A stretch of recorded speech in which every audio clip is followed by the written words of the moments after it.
Hi class, in this video we're going to be talking about how to estimate the square root of numbers that aren't perfect squares. So just as a review, if you take the square root of a perfect square, you end up getting nice whole numbers. So for example, the square root of 9, think about it like this. Two numbers that can multiply by itself to get 9, and the answer should be 3 because 3 times 3 is 9. Hence the answer to the square root of 9 is 3. For the square root of 4, you have to think about it like this. What are two numbers that can multiply by itself to get 4? And in this case, that would be 2 times 2. Hence, the answer to the square root of 4 is 2. So hence, 4 and 9 are perfect squares. Now, for something like 5, think about this. Two numbers that can multiply by itself to get 5. And as you keep thinking, you realize those two numbers are not going to be very nice numbers. And now we're going to learn how to estimate that without using a calculator. So we should, by the end of this video, be able to give a nice estimate of what the square root of 5 should be without a calculator. So to start, I don't know what the square root of 5 is, but I do know what the square root of 4 is. The square root of 4 equals to 2.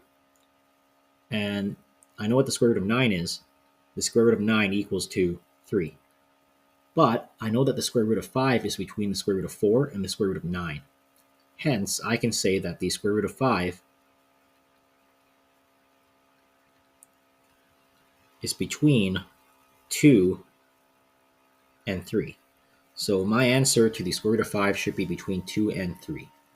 Now, I also know this. 5 is closer to 4 than it is to 9. Hence, if I had, let's say, a number line like this, where one end is 2 and one end is 3, and the middle is 2.5, I can basically say that since 5 is closer to 4, I should be between 2 and 2.5, if you think about it. Now, what I'm going to show you next is the most accurate way that I can think of to estimate the square root of 5. So in this case, I'm going to find the difference between 9 and 4.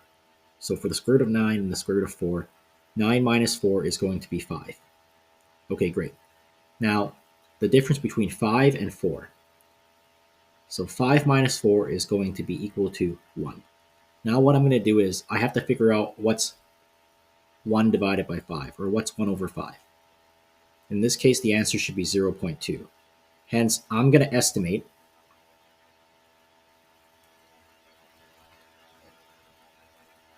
that the square root of 5 is going to be equal to, now remember, the square root of 4 is 2, right?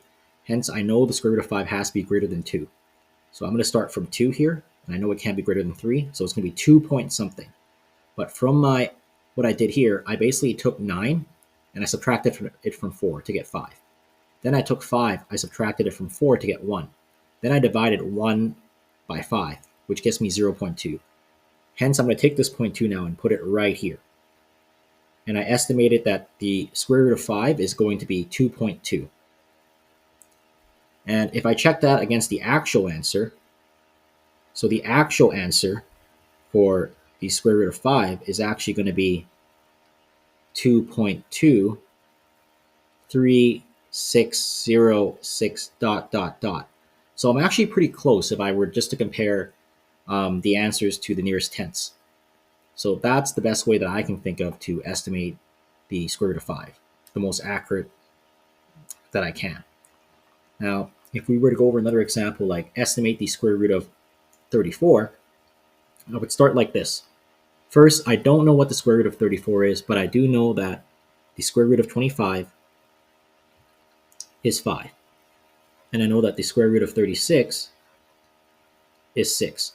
And I know that the square root of 34 is between the square root of 25 and the square root of 36. So it must be, my answer must be between 5 and 6. Now, I also know that the square root of 34 is closer to 36 than it is to 25. So if I were to have a number line where one end is 5 and one end is 6 and in the middle is 5.5, my answer must be within this region here. So it must be between 5.5 and 6.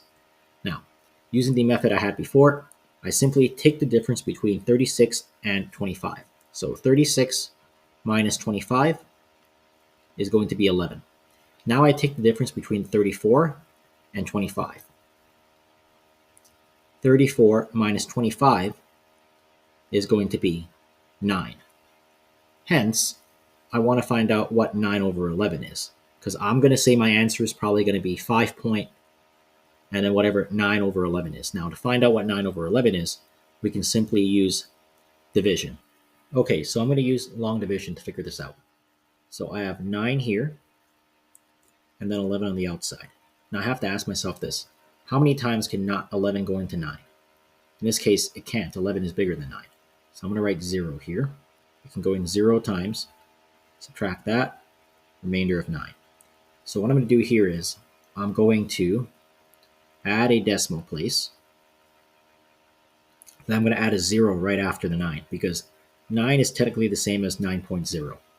But now what I'm going to do is I'm going to bring that 0 down to make this 90. Now I ask myself the same question. How many times can 11 go into 90? Okay, now we're on to something because it can go in 8 times. Oh, but first I have to make sure I add decimal up here too when I add decimal on the bottom. So it can go in 8 times. And 11 times 8 is 88. So now I subtract that, get a remainder of 2. Great. Now I add another 0. And I bring the 0 down to make it 20. How many times can 11 go into 20? 1 time. And that would be 11. I do my subtraction. 20 minus 11 is 9. And now bring down another 0. That's 90 again. How many times can 11 go into 90? Okay, 8 times. So I write an 8 here. This is 88. Subtract that. And then I get 2. All right, I'm starting to see a pattern here. So I add another 0. Bring this down again to make it 20. 11 can go into 20 1 time. And now, subtract that, I get a 9 again. So now we're back at the same step. So this looks like that 9 over 11 is going to be equal to 0.81 repeating. Okay, great. So that means my estimate then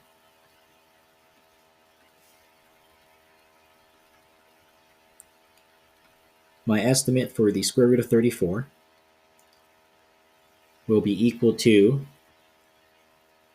I'm going to go 5.8, or you can go 5.81 repeating, however you want to say it, because I got 0.81 here.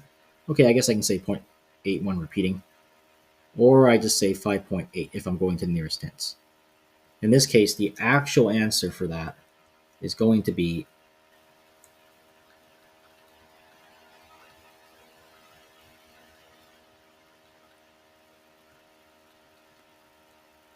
5.83095 ... So 5.8 if I round it to the nearest tens.